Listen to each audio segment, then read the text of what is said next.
Good morning, good morning, good morning, everybody. It is Thursday, August 24th, 6:27, almost 6:30 in the morning. And the NVIDIA hangover day today, Thursday, after earnings last night.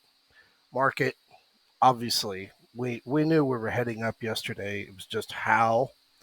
And you could see from the chart here on the NASDAQ, the S&P, and the Russell, clearly 100% an algo day. For those who do not know, please be very well aware NVIDIA is the fourth largest on the NASDAQ.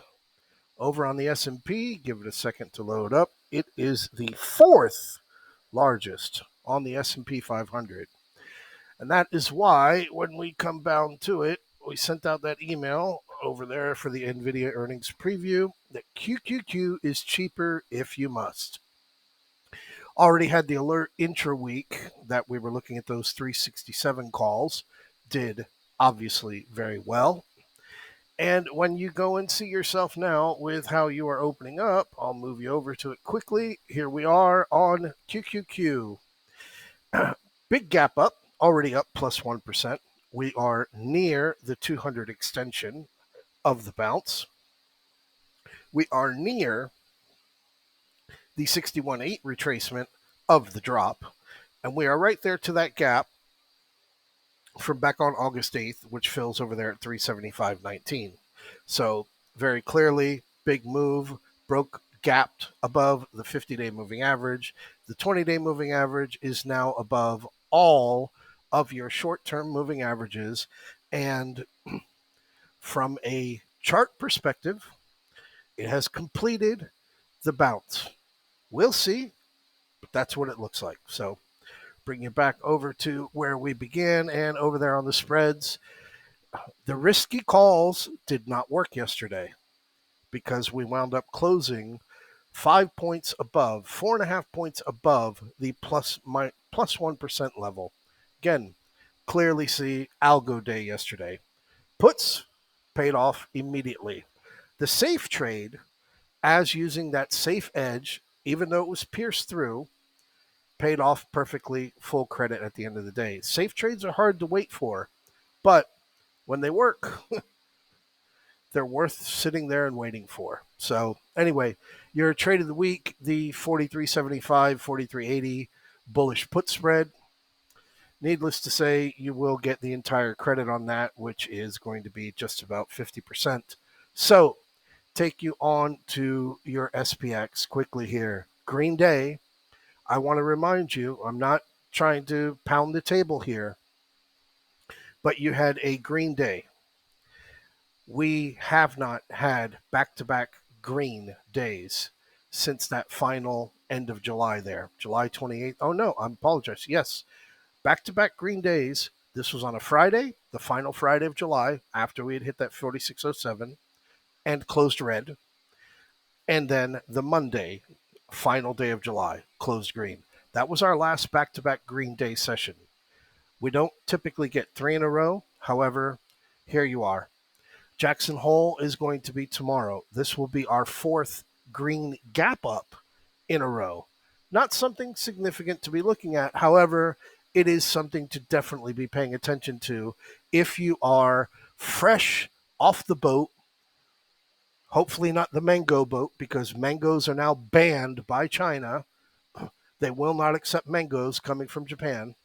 Uh, you've got four gap ups in a row.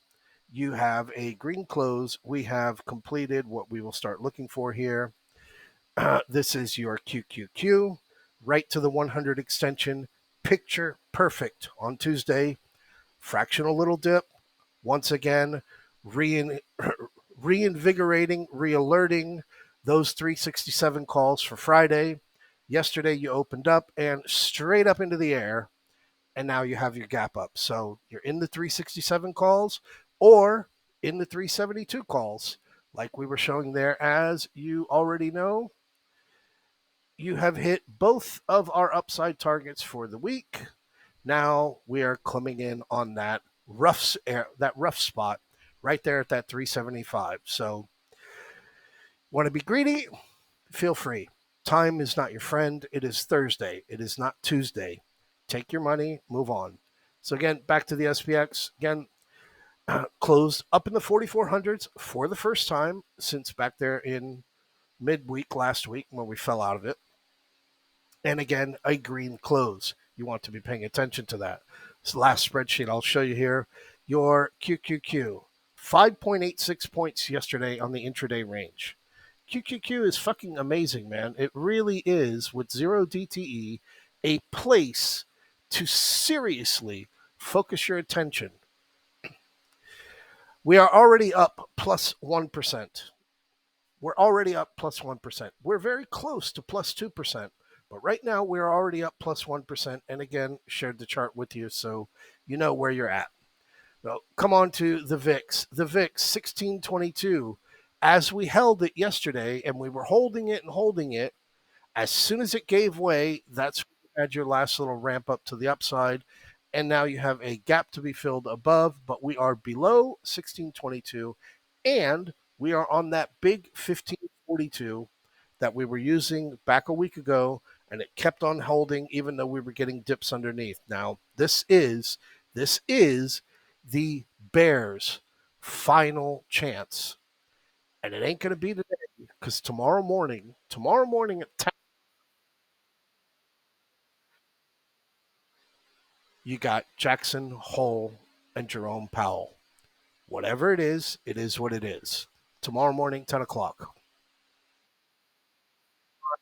Here is your NVIDIA. 1 second here. I got my audio on and it is interrupting my thought pattern. And that is something crucial because I'm getting too damn old. Here's your NVIDIA. NVIDIA gap up above from 471.16 the close. Keep in mind, 468 is now, as of right now, minus 10%. So filling that gap is a 10% drop on NVIDIA. You were seeing 5 and 6% moves all during the course of the week. From a wider perspective, your old all-time high was right around that 480 mark from recent times. And everything lines right up right now with that 420 to 400 area for, I hate to say it, but critical support. So here you are. You're up here in the 500s. Again, everybody who was playing the NVIDIA calls, paying those prices, got completely bagged. So yesterday, I just want to go over this because a lot of guys are getting interested in charting and asking for one-on-one calls about charts. Sorry to waste your time, but today is a blasé hangover day. As you see here, we hit this 23.6 retracement of that drop from back in August. Bang, resisted, came up to it, resisted, and then the breakthrough right there around 1041. As we made our move to the upside, we came right to my big 44.34.35. Right in here, midday, 1 o'clock, and then kaboom, an explosion of power in order to pass through it. Got up right to that 38.2 retracement of the drop, started to fiddle around a little bit, had no idea what we were going to do, went out, broke the safe edge. They know what the safe edge is as well. And then we came right back down to 44.34, failed 44.39, and right to plus 1%. Held it, resisted that, came back down. This is where we had our chance, right at 3 o'clock, and it failed. Right back up to the 38.2 retracement, and right back down to that plus 1%, and there was your close.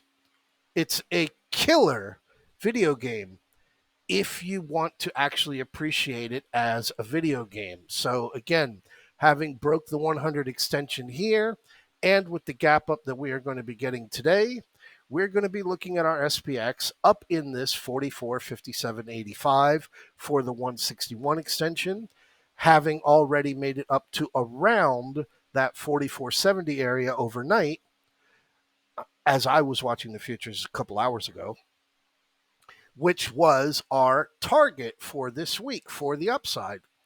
And we'll bring you in here just to bring it in. I just saved it. There we go. The 5 through the 20.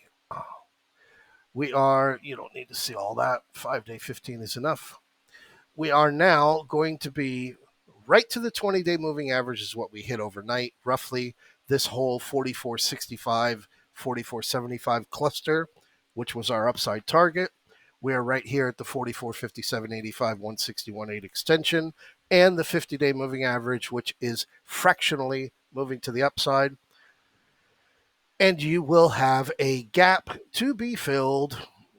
Okay, you can leave now. Which will be this area here.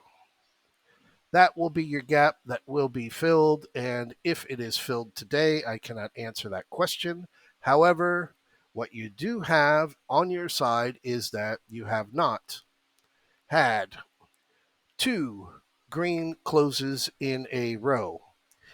If you are going to give up a plus 30-point gap up and close red today, Dominus fucking ominous, because you need some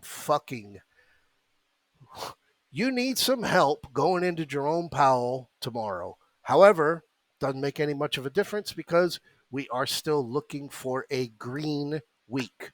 A green week closing above 43.80.